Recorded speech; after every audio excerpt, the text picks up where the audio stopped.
공부하는 속도도 사람은 한계가 있잖아요. 근데 이 AI는 쉽게 말해서 머신을 여러 개를 붙이면 인간의 뇌가 여러 개 붙는 것처럼 얘의 속도를 물리적으로 빠르게 할 수 있어요. 사람은 1000년 걸릴 걸 돈만 많이 쓰면 이거를 10분 안에도 줄일 수 있는 거예요. 그래서 자연스럽게 우리가 어떻게 됐어요? 우리의 삶에 그냥 AI가 지금 다 녹아든 거예요. 여러분 요즘 보면요, 어느 분야에서고 진짜 인공지능, AI 얘기들이 빠지지가 않잖아요. 직업과 관련해서도 AI가 내 일자리를 대체하나 나중에, 뭐 이런 걱정이나 두려움이 막연히 누구나 조금씩은 가지고 계실 것 같은데요. 그래서 오늘은요, 이런 부분에 대해서 정말 명쾌하게 풀어주실 전문가님을 모셨습니다. 적게 일하고 많이 버는 AI 워커스, 이 책의 저자이신 IT 커뮤니케이션 연구소 김덕진 소장님을 모셨습니다. 소장님 어서 오세요. 네, 안녕하세요. 반갑습니다. 김덕진입니다. 저는 이제 어려운 IT 기술이나 복잡한 AI 기술을 좀 쉽게 재미있게 설명드리는 일을 계속 하고 있습니다. 오늘 특별히 이렇게 하와이 대저택 구독자 여러분들 만나게 해서 반갑고, 또 요즘에 AI에 대한 좀 두려움, 걱정 있으신 것들 최대한 좀 쉽고 재미있게 오늘 풀어드릴 수 있도록 최선을 다하겠습니다. 말은 많이 들었습니다. AI. 근데 정확히 AI가 뭘 어떤 건지 막연하신 분들이 여전히 많으실 거예요. 소장님께서 명쾌하게 AI란 이런 겁니다 라고 한번 설명을 해주시면 좋겠습니다. 네, 말씀해 주신 것처럼 인공지능 AI라는 것의 정의가 무엇인가도요, 실은 학계에서도 다 말이 달라요. 그래서 인공지능이잖아요. 그럼 이제 어떻게 보면 인간을 흉내내는 지능, 인간을 모방하는 지능이다, 이런 거는 이제 모두 다 좀 공유를 하는데, 그럼 그거의 형태가 어떻게 되고 어떻게 움직이는지서 다 말이 다르긴 합니다. 그래서 뭐 제 언어로 좀 풀면, 이 인공지능이라는 건 인간의 사고와 학습 과정을 모방을 하는 거예요. 그걸 베껴서, 그래서 그걸 갖고 문제를 해결하거나 어떤 사건을 푸는 뭐 이런 쪽에 이제 사용되는 이런 것들이라고 보시면 될 것 같아요. 그런데 이제 우리가 컴퓨터한테 그러니까 생각하고 뭐 말하고 이런 것들을 훈련시키고 배우는 능력도 알려줘서 요즘에는 이제 이 녀석이 그냥 단순히 우리가 알려주는 걸로 끝나는 게 아니라 그걸 기반으로 추론, 그러니까 내가 스스로 생각을 하거나 그걸 갖고 뭔가 문제를 해결하는 쪽까지 확장되는 이런 거라고 보시면 될 것 같아요. 항상 궁금했어요. 딥러닝을 시킨다. 뭐 데이터를 뭐 준다 컴퓨터한테. 그러면 컴퓨터한테 데이터를 어떻게 주나요? 뭐 예를 들면 MS 워드 파일이나 PDF 파일 같은 거를 읽어 하면 그냥 읽는 건가요? 뭐 어떻게 하는 건지. 이제 학습을 하는 방식은 여러 가지가 있어요. 근데 말씀하셨던 그런 파일을 통으로 주는 방식도 있고요. 공부를 시킬 때랑 비슷하다고 생각하시면 돼요. 우리가 공부를 시킬 때도 이 친구들한테 두세 가지 방법이 있잖아요. 예를 들면 수학을 한다고 하면 수학의 정석처럼 모든 방법을 다 주는 방식도 있겠죠. 두 번째로는 예시 문제만 계속 풀게 하는 방식도 있겠죠. 세 번째는 얘한테 문제를 만들어 보라고 하거나 아니면은 문제를 응용된 걸 얘한테 좀 해보라고 하게 기본을 주고 할 수도 있겠죠.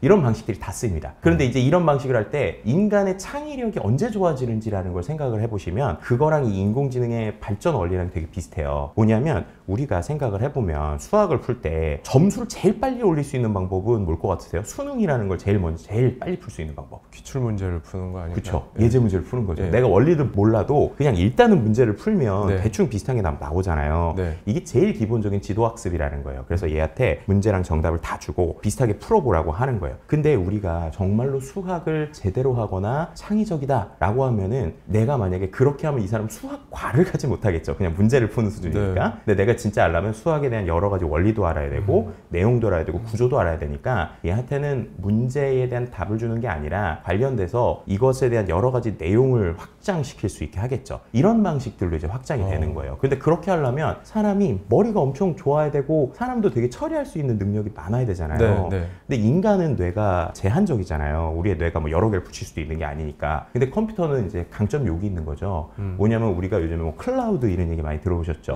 지금도 예를 들면은 컴퓨터의 하드웨어 용량이 이제 제한이 있는데 그리고 유튜브 같은 데 영상을 계속 올릴 수 있는 이유가 거기에는 이제 외부 클라우드라고 하는 데다가 우리가 돈만 내면은 여러 개의 데이터를 계속 넣을 수 있잖아요. 비슷하게 예를 들면은 이 수학과 관련된 아주 중요한 내용들을 계속 얘한테 넣어줄 수가 있는 거예요. 얘가 그걸 공부를 하는데 공부하는 속도도 사람은 한계가 있잖아요. 근데 이 AI는 쉽게 말해서 머신을 여러 개를 붙이면 인간의 뇌가 여러 개 붙는 것처럼 얘 속도를 물리적으로 빠르게 할 수 있어요. 이번에 일론 머스크가 만든 도조도 네. 그것도 막 여러 개를 엄청 이렇게 붙였더라고요. 보니까. 네, 맞습니다. 그러니까 결국에는 그 엔비디아의 GPU 같은 게 왜 비싸지고 왜 사람들에게 관심이 있나도 바로 여기 이제 원리가 있다고 보시면 돼요. 그래서 제일 컴퓨터가 잘하는 건 얘는 되게 단순 무식한 걸 잘해요. 그래서 여러 가지를 하는 게 아니라 하나를 되게 빠르게 하거든요. 근데 빠르게 할 때 한계가 있잖아요. 한 대는. 근데 그거를 여러 개를 붙일 수 있다. 또 사람의 뇌에는 한계가 있는데 이걸 클라우드라는 걸 쓰면 이 한계를 없앨 수 있다. 그럼 이거를 물리적으로 사람은 1000년 걸릴 걸 돈만 많이 쓰면 이거를 10분 안에도 줄일 수 있는 거예요. 그러면요. 일단 상상력을 발휘해서 소장님께서 생각하시는 AI의 정말 완성, 끝판왕, 더 이상은 진화할 수 없다. 여기서 더 진화하면 인간의 문명을 위협할 수도 있다. 그 정도를 10이라고 논다면 AI의 아버지가 처음 태동을 했던 게 0이라고 쳐볼게요. 그러면 지금 어느 정도 단계에 와 있는 것 같다고 딱 느낌이 드시나요? 저는 적어도 8에서 9까지는 온 것 같아요. 아, 벌써 8에서 9까지 왔다? 근데 이제 중요한 건 여기서부터 이제 0.1, 0.2 올리는 게 되게 힘들 것 같아요. 네. 그러니까 우리가 모든 게 그러잖아요. 음악도 그렇고 뭐도 그렇고 비슷하게 흉내내는 데까지 쭉 올라올 수 있잖아요. 제가 볼 때는 웬만한 창의 영역은 비슷하게 흉내 이제 다 내요. 근데 이제 거기서부터 이제 우리가 말하는 전문가의 영역이라는 거 결국 다음에 0.1점, 0.1 좀 올리는 차이잖아요. 거기 수준이지 제가 볼 때는 최근 특히나 1, 2년 동안의 변화를 보면 10점이 정말 그런 수준이라고 치면 적어도 8.5점, 9점은 온 것 같다라는 생각을 해요. 네, 그 정도로 이 기술이 생각보다 너무 빨리 올라온 거예요. 네. 예를 들면 조성진 피아니스트가 연주를 하는데 당연히 그 해당 곡을 뭐 라흐마니노프다. 그러면 그 곡을 당연히 잘 칠 수 있겠죠, AI가. 그런데 조성진 피아니스트의 감성을 담아 연주해봐 라고 하면 진짜 따라할 거 아니에요. 그런데 지금 수준에서 그걸 듣고 콩쿨 심사위원들이 아, 이건 실제 조성진 피아니스트가 치는 거다. 아, 이거는 조성진 피아니스트를 따라하는 AI다. 이걸 지금은 구분이 되겠죠. 그러니까 지금 말씀하신 게 요즘에 예능 프로그램들에서 되게 비슷한 걸 많이 해요. 이승기 씨가 이제 노래를 부르는데 장기하의 부럽지가 않아 막 이런 노래들 있잖아요. 그런 건 장기하 특유의 말투가 있잖아요. 근데 그런 거를 이승기가 장기하 씨의 노래를 부르는 거를 듣고 사람들한테 이게 진짜 이승기가 장기하를 따라한 걸까요? 아니면 AI가 이승기의 목소리를 흉내내서 장기하를 따라하는 걸까요? 이런 것들이 실제 쇼 프로그램으로 나오고 있어요. 그러면 반은 맞추고 반은 막 틀리고 그래요. 그럴 정도로 완전한 오리지널리티를 가진 사람의 거를 한다기보다 아까처럼 A라는 사람의 톤을 가지고 B라는 사람의 거를 흉내내는 이런 것들을 하는 건 꽤 AI가 요즘에 잘해요. 그래서 말씀하신 그런 것들도 충분히 시도해 볼 수 있는 수준이라고 볼 수 있을 것 같고, 또 한 가지 오히려 완전 창작의 영역에서도 되게 놀라운 일이 하나 있었는데 이제 4월인가 있었던 얘기 같아요. 우리가 알고 있는 작곡가 김영석 씨가 본인이 어디 대회에 심사위원으로 이제 초빙을 받은 거예요. 근데 거기가 이제 지자체에서 하는 그 행사를 이제 홍보하기 위해서 주제가 공모전을 한 거예요. 그랬더니 이제 사람들이 다 이제 여러 가지 노래를 이제 다 만들었을 거잖아요. 근데 그 중에서 되게 작곡가 김영석 씨가 이제 심사위원으로 갔으니까 본인이 들었는데 꽤 좋은 노래가 있었대요. 노래도 꽤 잘하고 이 취재도 잘 맞았대요. 그래서 이거 1등이에요. 이걸 1등 주세요. 했다는 거예요. 근데 며칠 있다가 다시 김영석 씨한테 연락이 와서 작곡가님 근데 그거 1등 못 줄 것 같은데요? 그래서 왜요? 이랬더니 1등이신 분한테 전화를 했더니 제가 이거 1등 받아도 돼요? 이랬다는 거예요. 저 이거 인공지능으로 만든 건데요? 이랬다는 거예요. 그래서 실제로 이분이 근데 알고 봤더니 선생님이셨어요. 자기가 알고 있는 그 교육에 대한 내용을 담아서 노래 가사를 AI한테 만들어 달라고 그래요. 그랬더니 그 AI가 만든 다음에 그걸 갖고 노래를 직접 작사도 하고 작곡도 하고 노래도 불러요. 그래서 그거를 낸 거예요. 근데 그거를 김영석 씨가 듣고 야 이거 1등이다. 그래서 1등을 준다고 했다는 거예요. 충격적이네요, 좀. 저희가 한번 해볼까요? 여기서 제가 노래 만들어 줄 수 있어요. 하와이 데저트 로고송을 만들어 주실 수 있나요? 제가 5분 안에 만들 수 있습니다. 네. 아니, 그걸 어떻게 하죠? 그분이 썼던 도구를 제가 똑같이 써볼게요. 얘한테 송 디스크립션이라고 그래서 우리가 만들고 싶은 내용을 넣어주면 돼요. 누구든 원하는 삶을 살 수 있다 라는 메시지가 담겨 있으면 좋을 것 같다. 그래서 예를 들면은 여기다가 제가 하와이 데저텍은 책을 리뷰하고 저자들과의 다양한 대화를 나누는 채널이야. 꼭 내용에는 누구든지 원하는 살 수 있는 메시지를 넣어주고 구독자들에게 응원하는 내용도 담아줘. 이런 식으로 이제 제가 쓰고요. 그 다음에 완료한 다음에 이렇게 하면 지금 벌써 뭐가 나오네요. 유튜브 하와이 데저텍 주제가 이렇게 해가지고 나왔어요 지금 그냥? 네, 나왔어요. 한 3, 4초 걸리네요. 네, 한번 노래를 틀어볼게요. 뭐라고 하는지. 책 속의 세상으로 떠나는 여행, 그곳에서 만나는 꿈의 이야기들, 마음속에 품은 너의 큰 바람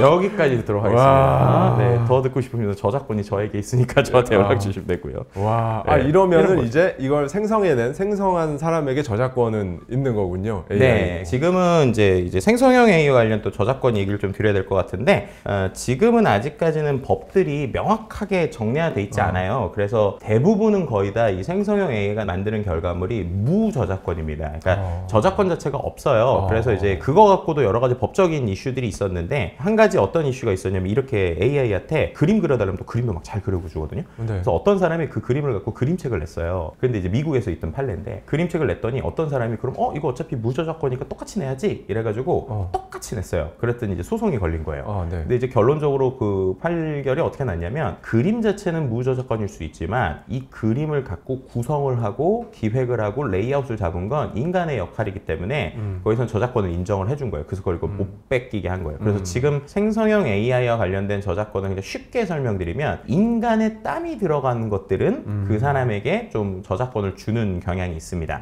그리고 이제 이거 같은 경우는 아까 제가 특정 사이트에서 만든 거잖아요. 네. 그러다 보니까 그 사이트들의 저작권을 좀 많이 따라요. 그래서 지금 만든 사이트는 무료로는 누구나 만들 수 있지만 이걸로 수익을 창출하기 위해서는 유료로 가입을 해야 된다라고 돼 있고요. 가입해놓으면 막 100곡도 만들고 그래요. 그래서 이거 갖고 저는 뭐 이것저것 쓰기도 하고. 그럼에도 불구하고 AI의 흐름, 급격한 이 발전 속도를 보면서 거기에 이제 사실은 현실적으로 많은 제약들, 그렇게 넘어가는 걸 원치 않는, 예를 들면 정부의 이제 각종 규제들, 어느 나라를 막론하건. 네. 그래서 저는 이제 기술이 스며든다라는 표현을 많이 쓰는데, 네네. 제일 대표적인 게 페이스북 같은 거죠. 네. 페이스북에 생각해 보시면 인공지능이 정말 많이 들어가 있거든요. 근데 우리는 이 페이스북을 인공지능 서비스라고 얘기 안 하잖아요. 그렇죠. SNS 서비스라고 네. 하잖아요. 제가 그거를 되게 느꼈던 때가 언제냐면, 그것도 한 2019년 정도인가 18년 정도인 것 같은데, 페이스북 서비스를 쓰다가 얘가 갑자기 오류가 난 거예요. 네. 그래서 보통 저희가 사진을 올리면 그런 생각 해보신 적 없으세요? 내가 인스타그램이나 페이스북에서 하다 보면 얘가 나를 되게 잘한다. 네. 그래서 나에 대해서 광고도 좀 잘 알려주기도 하고, 내가 좋아할 만한 거를 막 좋아요 누르라고 좀 하기도 하고, 그게 어떻게 해서 되는 거라고 생각해 본 적 있어요? 각종 모든 어플리케이션이나 뭘 설치할 때마다 추적을 허용하시겠습니까? Yes or No 선택하잖아요. 그렇게 해서 다 트래킹 해가지고 이게 데이터 모아서 그렇게 하는 거니까. 그것도 이제 하나의 방법이고요. 네, 제가 네. 제일 원천적으로 놀랐던 게 뭐냐면, 제가 그때 사진을 올리고 있었는데 서비스가 잠깐 멈췄는지 이게 오류가 난 거예요. 네. 그럼 이제 사진이 안 올라가서 이렇게 X자 뜰 때 있잖아요. 네, 네, 네. 그래서 제가 궁금해가지고 그거를 우클릭을 해봤더니 그 주소가 나오더라고요. 그 사진 파일의 주소가. 그래서 그걸 쫙 긁어봤어요. 코드처럼 돼 있어서. 근데 그거를 인터넷 창에 딱 붙였더니, 그런 거 아시는지 모르겠는데 이렇게 코드처럼 돼 있는 거 보시면 한글로 써질 때가 있거든요. 그래서 인터넷 브라우저에 그 파일명이 한글로 딱 써져 있는데, 저는 그냥 사진을 제 폰에서 올린 거 그런 거 안 썼는데, 얘가 올릴 때 그걸 어떻게 변환한 줄 아세요? 사람 2명 웃고 있음 .jpg예요, 파일명이. 그 소장님이 하신 게 아니고 거기서. 네, 저는 그냥 저랑 제 친구가 찍은 사진을 제 페이스북에 업로드를 한 거거든요. 업로드를 했는데 업로드가 멈춰서 그 파일 확인을 눌렀더니 바로 올릴 때 그 파일을 딱 인지하고 그 파일의 특징을 파일명에 넣어버리는 거예요.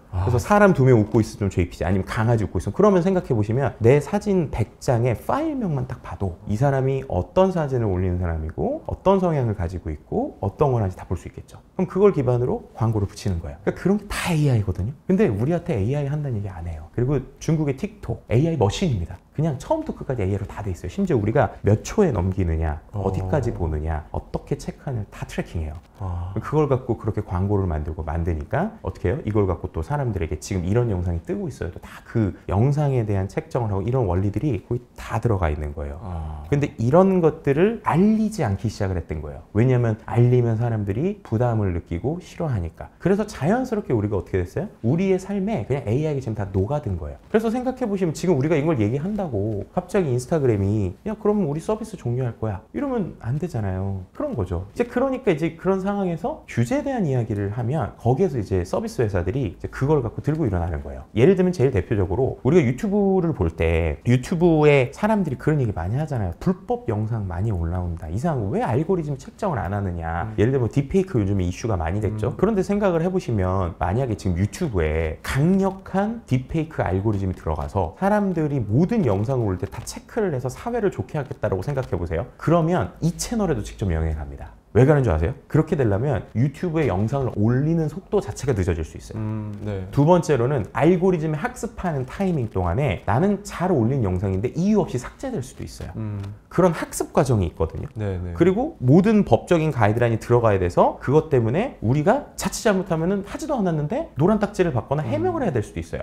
자, 그런 것들이 지금 만약에 유튜브에 들어간다고 생각하시면 찬성하실 거예요? 반대하실 거예요? 싫으네요. 그렇죠. 그러니까 그런 게 이제 어려운 거예요. 네. 뭐냐면 네. 이제 지금 우리가 AI에 대한 규제를 만들어야 된다 하는데 그 규제들이 이미 비즈니스에 적용되고 있는 데는 그 규제가 들어가게 되면 이 비즈니스에 직접적인 영향을 미친다는 건 결국 빅테크가 버는 매출하고도 영향이 있고 소비자들의 만족도 영향이 있어요. 그러니까 결국 이런 게 정말 우리 모두가 반드시 필요하다는 강력한 내용이 나오지 않으면 이런 것들이 제대로 되지 않는다라고 하는 것들이 이 규제라고 하는 것들이 지금 우리가 쓰는 거에 들어오기 어렵다라고 하는 부분이 있죠. 근데 그럼에도 불구하고 반드시 규제가 들어가야 되는 분야들이 지금 생기기 시작을 하는데요. 그게 뭐냐면 전쟁의 영역입니다. 전쟁의 영역. 문제는 이 기술이 지금 제일 빨리 쓰이는 데가 전쟁이라는 거예요. 전쟁.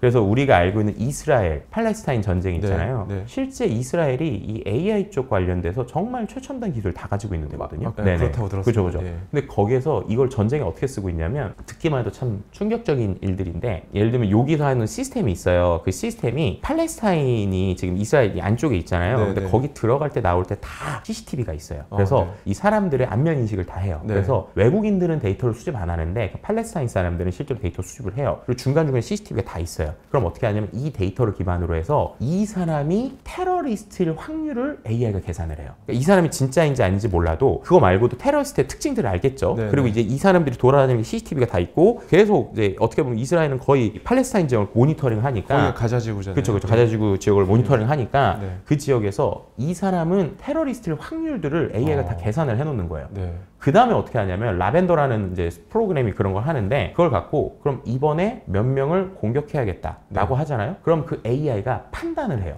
그래서 이 사람에게 공격 명령을 내리는 걸 AI가 합니다. 그래서 AI가 폭탄을 쏴요. 근데 이제 여기서 또 어떤 문제가 있냐면 폭탄을 쏘는데 이것도 참 들으면 끔찍한 얘기인데 폭탄을 쏘는 솔루션 이름이 Where is Daddy예요. 아빠 어디 있어요? 아빠 어디 있어? 왜 그런 이름을 붙였을까요? 그게 그들이 연구를 했는데 이 테러리스트를 가장 죽이기 쉬울 때가 집에 혼자 있을 때라는 거예요. 동작을 시키잖아요. 그럼 동작이 어떨 때 되냐면 그럼 이 타겟이 딱 결정이 됐잖아요. 이 타겟이 CCTV가 있다고 그랬잖아요. 그럼 어디 있다가 자기 집에 갈 거잖아요. 그러면은 집안에 혼자 있다라고 딱 계산됐을 때 그때 그 집으로 포탄을 쏘는 거예요. 그래서 근데 이제 문제는 뭐냐면 자 이게 폭탄을 쏘는데 이 폭탄의 정확도가 100%냐라는 걸 생각해 보셔야 돼요. 실제로 이 알고리즘의 정확도가요 100%가 아니고 오차율이 10% 정도 있을 때부터 이스라엘이 썼어요. 그럼 무슨 말이냐? 공격을 하는데 이게 이미 이 사람이 맞을 수도 안 맞을 수도 있는 게 일단 오차율이 10%가 있고 폭탄이 떨어지는데 생각해 보시면 폭탄이 출발할 때는 집에 혼자 있을 수도 있잖아요. 그렇네요. 근데 그러다가 애들이 와요. 터져요. 그럼 이렇게 되는 거예요. 그래서 그런 현상들이 생기고 있는 거예요. 그리고 또 이 폭탄 자체도 오류이 있거든요. 그러다 보니까 쉽게 말해서 한 명의 이 테러리스트를 죽이기 위해서 최소 20-30명 이상의 민간인이 지금 계속 죽고 있어요. 근데 문제는 그게 전쟁에서 사람이 가서 총을 쏘잖아요. 그러면 내가 어떤 마음의 이런 느낌이라도 있을 거잖아요. 근데 지금은 사무실에서 버튼 누르는 거예요. 버튼도 안 누르죠. 그냥 명령을 주는 거예요. 챗GPT 같은 거에다가 야 오늘 테러리스트 5명 실행? 그러면 자동으로 해서 폭탄이 가서 최대 150명 이상이 죽는데 그걸 명령을 내리는 사람은 계속 시간이 지나면 죄책감도 안 느끼겠죠. 그럼 이제 이게 전쟁을 하는 사람 입장에서 보면 가장 효율적인 거예요. 그죠? 대상이 되는 사람들은 문제가 되고 그러다 보니까 UN 같은 데서도 이거는 문제가 있다. 이거는 좀 쓰면 안 된다고 얘기는 하고는 있지만 여전히 전쟁 현장에서 그렇게 쓰이고 있고 역으로 그러다 보니까 오히려 그 이스라엘의 무기를 사고 싶은 곳들이 있는 거예요. 제일 대표적으로 독재 국가들. 이런 데들은 너무 좋아할 거잖아요. 그렇죠. 그래서 AI가 통제 수단이 된다는 얘기도 바로 여기서 나오는 거예요.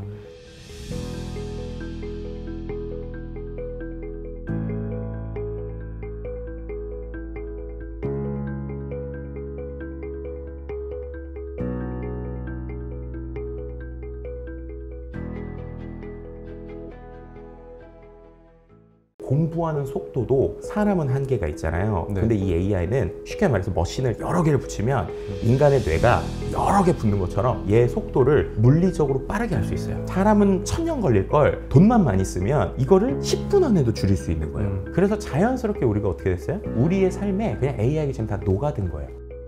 여러분 요즘 보면요, 어느 분야에서고 진짜 인공지능, AI 얘기들이 빠지지가 않잖아요. 직업과 관련해서도 AI가 내 일자리를 대체하나 나중에, 뭐 이런 걱정이나 두려움이 막연히 누구나 조금씩은 가지고 계실 것 같은데요. 그래서 오늘은요, 이런 부분에 대해서 정말 명쾌하게 풀어주실 전문가님을 모셨습니다. 적게 일하고 많이 버는 AI 워커스, 이 책의 저자이신 IT 커뮤니케이션 연구소 김덕진 소장님을 모셨습니다. 소장님 어서 오세요. 네, 안녕하세요. 반갑습니다. 김덕진입니다. 저는 이제 어려운 IT 기술이나 복잡한 AI 기술을 좀 쉽게 재미있게 설명드리는 일을 계속 하고 있습니다. 오늘 특별히 이렇게 하와이 대저택 구독자 여러분들 만나게 해서 반갑고, 또 요즘에 AI에 대한 좀 두려움, 걱정 있으신 것들 최대한 좀 쉽고 재미있게 오늘 풀어드릴 수 있도록 최선을 다하겠습니다. 말은 많이 들었습니다. AI. 근데 정확히 AI가 뭘 어떤 건지 막연하신 분들이 여전히 많으실 거예요. 네. 소장님께서 명쾌하게 AI란 이런 겁니다 라고 한번 설명을 해주시면 좋겠습니다. 네, 말씀해 주신 것처럼 인공지능 AI라는 것의 정의가 무엇인가도요, 실은 학계에서도 다 말이 달라요. 그래서 인공지능이잖아요. 네, 그럼 이제 어떻게 보면 인간을 흉내내는 지능, 인간을 모방하는 지능이다, 이런 거는 이제 모두 다 좀 공유를 하는데, 그럼 그거의 형태가 어떻게 되고 어떻게 움직이는 것에서 다 말이 다르긴 합니다. 그래서 뭐 제 언어로 좀 풀면, 이 인공지능이라는 건 인간의 사고와 학습 과정을 모방을 하는 거예요. 그걸 베껴서, 그래서 그걸 갖고 문제를 해결하거나 어떤 사건을 푸는 뭐 이런 쪽에 이제 사용되는 이런 것들이라고 보시면 될 것 같아요. 그런데 이제 우리가 컴퓨터한테 그러니까 생각하고 뭐 말하고 이런 것들을 훈련시키고 배우는 능력도 알려줘서 요즘에는 이제 이 녀석이 그냥 단순히 우리가 알려주는 걸로 끝나는 게 아니라 그걸 기반으로 추론, 그러니까 내가 스스로 생각을 하거나 그걸 갖고 뭔가 문제를 해결하는 쪽까지 확장되는 이런 거라고 보시면 될 것 같아요. 항상 궁금했어요. 딥러닝을 시킨다.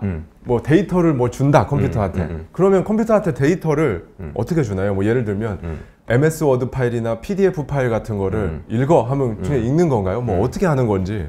이제 학습을 하는 방식은 여러 가지가 있어요. 근데 말씀하셨던 그런 파일을 통으로 주는 방식도 있고요. 공부를 시킬 때랑 비슷하다고 생각하시면 돼요. 우리가 공부를 시킬 때도 이 친구들한테 두세 가지 방법이 있잖아요. 예를 들면 수학을 한다고 하면 수학의 정석처럼 모든 방법을 다 주는 방식도 있겠죠. 두 번째로는 예시 문제만 계속 풀게 하는 방식도 있겠죠. 세 번째는 얘한테 문제를 만들어 보라고 하거나 아니면은 문제를 응용된 걸 얘한테 좀 해보라고 하게 기본을 주고 할 수도 있겠죠. 이런 방식들이 다 쓰입니다. 그런데 이제 이런 방식을 할 때 인간의 창의력이 언제 좋아지는지라는 걸 생각을 해보시면 그거랑 이 인공지능의 발전 원리랑 되게 비슷해요. 뭐냐면 우리가 생각을 해보면 수학을 풀 때 점수를 제일 빨리 올릴 수 있는 방법은 뭘 것 같으세요? 수능이라는 걸 제일 빨리 풀 수 있는 방법. 기출 문제를 푸는 거 아닐까요? 그렇죠. 예제 문제를 푸는 거죠. 내가 원리를 몰라도 그냥 일단은 문제를 풀면 대충 비슷한 게 나오잖아요.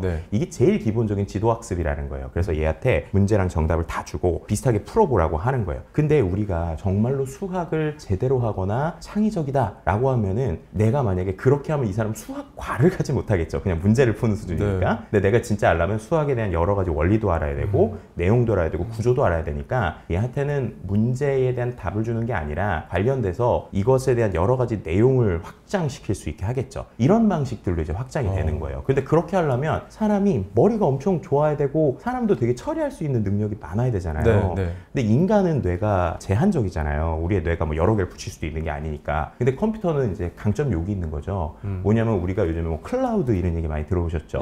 지금도 예를 들면은 컴퓨터의 하드에는 용량이 이제 제한이 있는데 그리고 유튜브 같은데 영상을 계속 올릴 수 있는 이유가 거기에는 이제 외부 클라우드라고 하는 데다가 우리가 돈만 내면은 여러 개의 데이터를 계속 넣을 수 있잖아요. 비슷하게 예를 들면은 이 수학과 관련된 아주 중요한 내용들을 계속 얘한테 넣어줄 수가 있는 거예요. 얘가 그걸 공부를 하는데 공부하는 속도도 사람은 한계가 있잖아요. 근데 이 AI는 쉽게 말해서 머신을 여러 개를 붙이면 인간의 뇌가 여러 개 붙는 것처럼 얘 속도를 물리적으로 빠르게 할 수 있어요. 이번에 일론 머스크가 만든 도조도 그것도 막 여러 개를 엄청 이렇게 붙였더라고요. 보니까. 네, 맞습니다. 그러니까 결국에는 그 엔비디아의 GPU 같은 게 왜 비싸지고 왜 사람들에게 관심이 있나도 바로 여기 이제 원리가 있다고 보시면 돼요. 그래서 제일 컴퓨터가 잘하는 건 얘는 되게 단순 무식한 걸 잘해요. 그래서 여러 가지를 하는 게 아니라 하나를 되게 빠르게 하거든요. 근데 빠르게 할 때 한계가 있잖아요. 한 대는. 근데 그거를 여러 개를 붙일 수 있다. 또 사람의 뇌에는 한계가 있는데 이걸 클라우드라는 걸 쓰면 이 한계를 없앨 수 있다. 그럼 이거를 물리적으로 사람은 1000년 걸릴 걸 돈만 많이 쓰면 이거를 10분 안에도 줄일 수 있는 거예요. 그러면요, 일단 상상력을 발휘해서 소장님께서 생각하시는 AI의 정말 완성, 끝판왕, 더 이상은 진화할 수 없다, 여기서 더 진화하면 인간의 문명을 위협할 수도 있다, 그 정도를 10이라고 논다면 AI의 아버지가 처음 태동을 했던 게 0이라고 쳐볼게요. 그러면 지금 어느 정도 단계에 와 있는 것 같다고 딱 느낌이 드시나요? 저는 적어도 8에서 9까지는 온 것 같아요. 아, 벌써 8에서 9까지 왔다? 근데 이제 중요한 건 여기서부터 이제 0.1, 0.2 올리는 게 되게 힘들 것 같아요.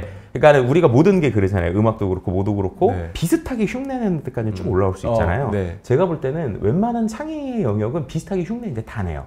근데 이제 거기서부터 이제 우리가 말하는 전문가의 영역이라는 거 결국 다음에 0.1점, 0.1 좀 올리는 차이잖아요. 거기 수준이지 제가 볼 때는 최근 특히나 1, 2년 동안의 변화를 보면 10점이 정말 그런 수준이라고 치면 적어도 8.5점, 9점은 온 것 같다라는 생각을 해요. 그 정도로 이 기술이 생각보다 너무 빨리 올라온 거예요. 예를 들면 조성진 피아니스트가 연주를 하는데 당연히 그 해당 곡을 뭐 라흐마니노프다 그러면 그 곡을 당연히 잘 칠 수 있겠죠, AI가. 그런데 조성진 피아니스트의 감성을 담아 연주해봐 라고 하면 진짜 따라할 거 아니에요.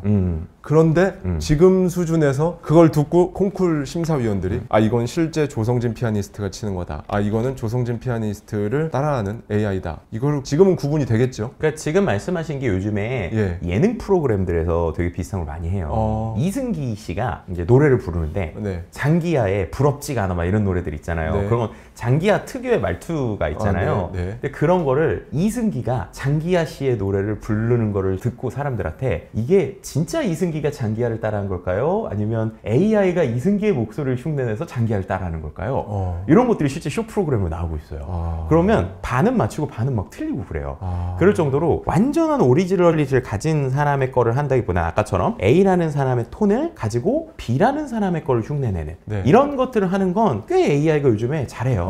그래서 말씀하신 그런 것들도 충분히 시도해 볼 수 있는 수준이라고 볼 수 있을 것 같고, 또 한 가지 오히려 완전 창작의 영역에서도 되게 놀라운 일이 하나 있었는데 이제 4월인가 있었던 얘기 같아요. 우리가 알고 있는 작곡가 김영석 씨가 본인이 어디 대회에 심사위원으로 이제 초빙을 받은 거예요. 근데 거기가 이제 지자체에서 하는 그 행사를 이제 홍보하기 위해서 주제가 공모전을 한 거예요. 그랬더니 이제 사람들이 다 이제 여러 가지 노래를 이제 다 만들었을 거잖아요. 근데 그 중에서 되게 작곡가 김영석 씨가 이제 심사위원으로 갔으니까 본인이 들었는데 꽤 좋은 노래가 있었대요. 노래도 꽤 잘하고 이 취재도 잘 맞았대요. 그래서 이거 1등이에요. 이걸 1등 주세요. 했다는 거예요. 근데 며칠 있다가 다시 김영석 씨한테 연락이 와서 작곡가님 근데 그거 1등 못 줄 것 같은데요? 그래서 왜요? 이랬더니 1등이신 분한테 전화를 했더니 제가 이거 1등 받아도 돼요? 이랬다는 거예요. 저 이거 인공지능으로 만든 건데요? 이랬다는 거예요.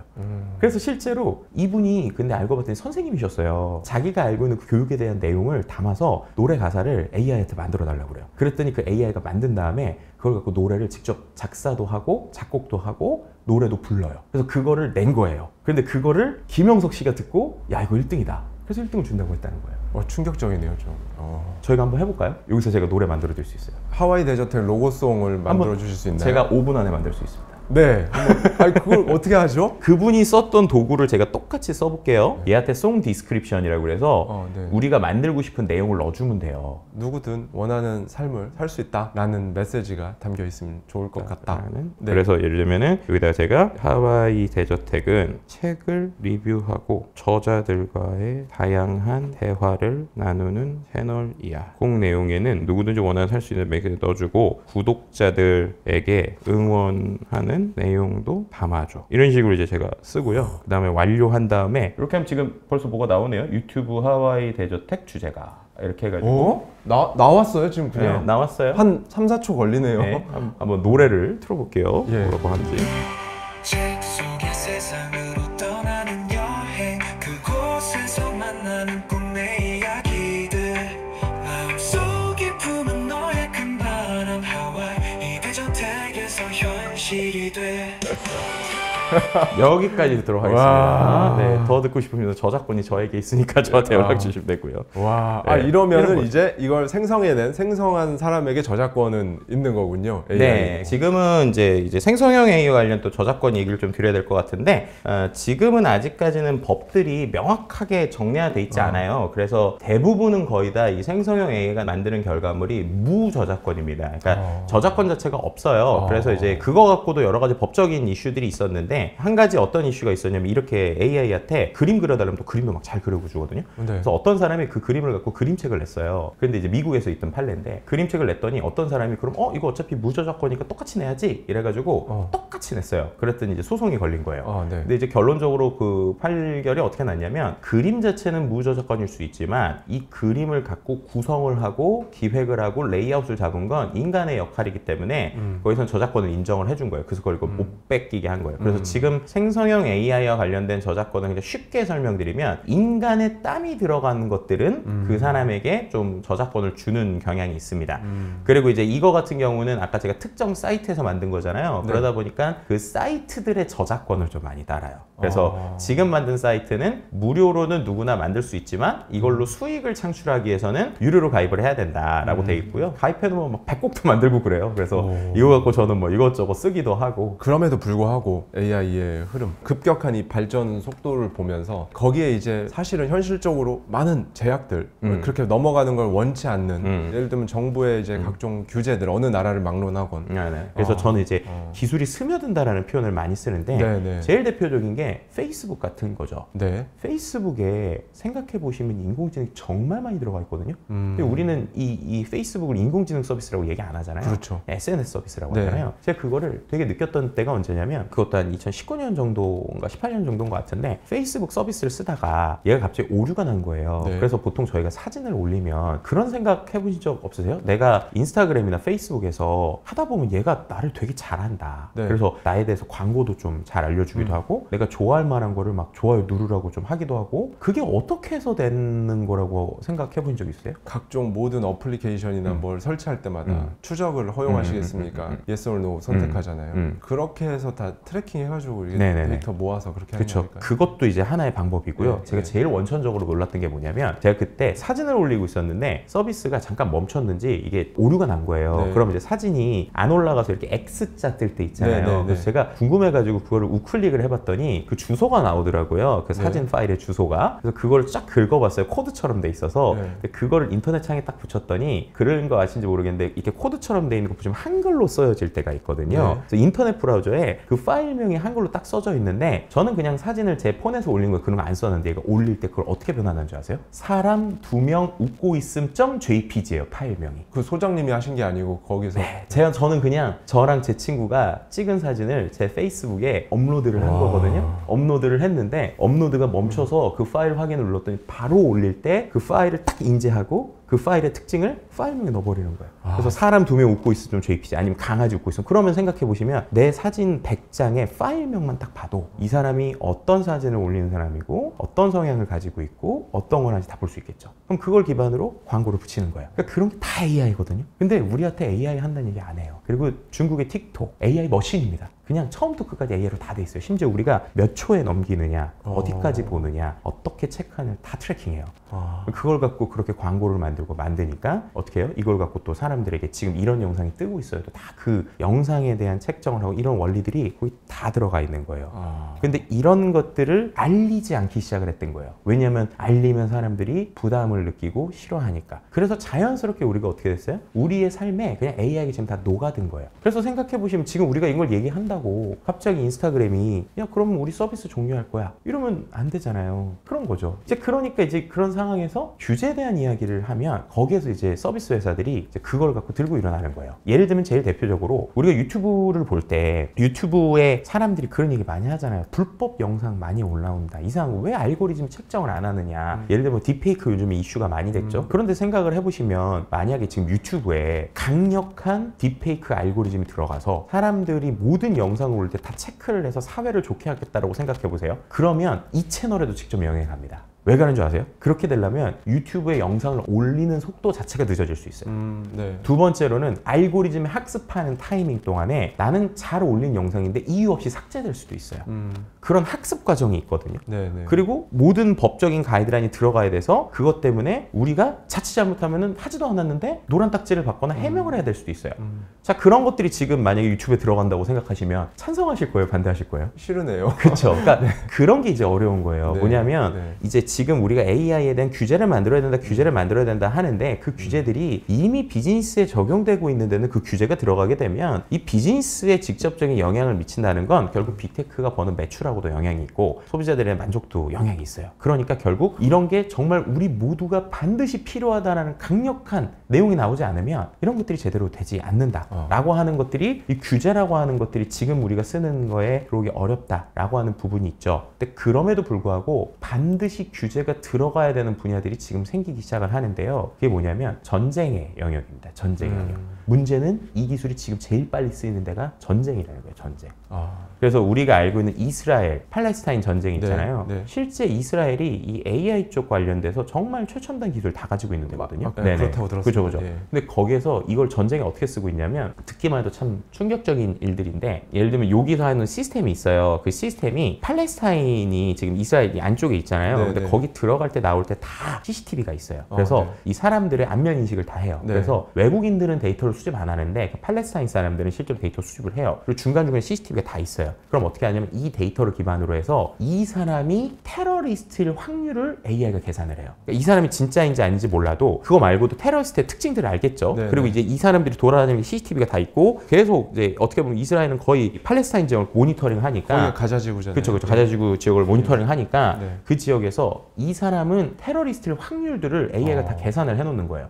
그 다음에 어떻게 하냐면 라벤더라는 이제 프로그램이 그런 걸 하는데 그걸 갖고 그럼 이번에 몇 명을 공격해야겠다라고 하잖아요. 그럼 그 AI가 판단을 해요. 그래서 이 사람에게 공격 명령을 내리는 걸 AI가 합니다. 그래서 AI가 폭탄을 쏴요. 근데 이제 여기서 또 어떤 문제가 있냐면 폭탄을 쏘는데 이것도 참 들으면 끔찍한 얘기인데 폭탄을 쏘는 솔루션 이름이 Where is Daddy예요. 아빠 어디 있어요? 아빠 어디 있어? 왜 그런 이름을 붙였을까요? 그게 그들이 연구를 했는데 이 테러리스트를 가장 죽이기 쉬울 때가 집에 혼자 있을 때라는 거예요. 동작을 시키잖아요. 그럼 동작이 어떨 때 되냐면 그럼 이 타겟이 딱 결정이 됐잖아요. 이 타겟이 CCTV가 있다고 그랬잖아요. 그럼 어디 있다가 자기 집에 갈 거잖아요. 그러면은 집안에 혼자 있다라고 딱 계산됐을 때 그때 그 지분으로 포탄을 쏘는 거예요. 그래서 근데 이제 문제는 뭐냐면 자 이게 폭탄을 쏘는데 이 폭탄의 정확도가 100%냐라는 걸 생각을 해보셔야 돼요.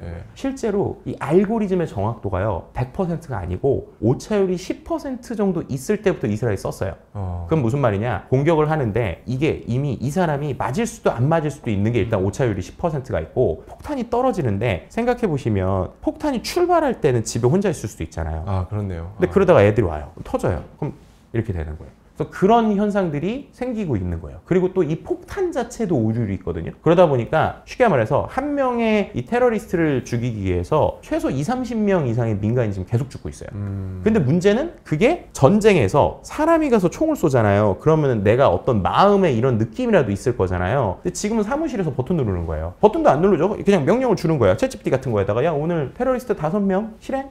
그러면 자동으로 해서 폭탄이 가서 최대 150명 이상이 죽는데 그걸 명령을 내리는 사람은 계속 시간이 지나면 죄책감도 안 느끼겠죠. 그럼 이제 이게 전쟁을 하는 사람 입장에서 보면 가장 효율적인 거예요. 그죠? 대상이 되는 사람들은 문제가 되고 그러다 보니까 UN 같은 데서도 이거는 문제가 있다. 이거는 좀 쓰면 안 된다라고 얘기는 하고는 있지만 여전히 전쟁 현장에서 그렇게 쓰이고 있고 역으로 그러다 보니까 오히려 그 이스라엘의 무기를 사고 싶은 곳들이 있는 거예요. 제일 대표적으로 독재 국가들.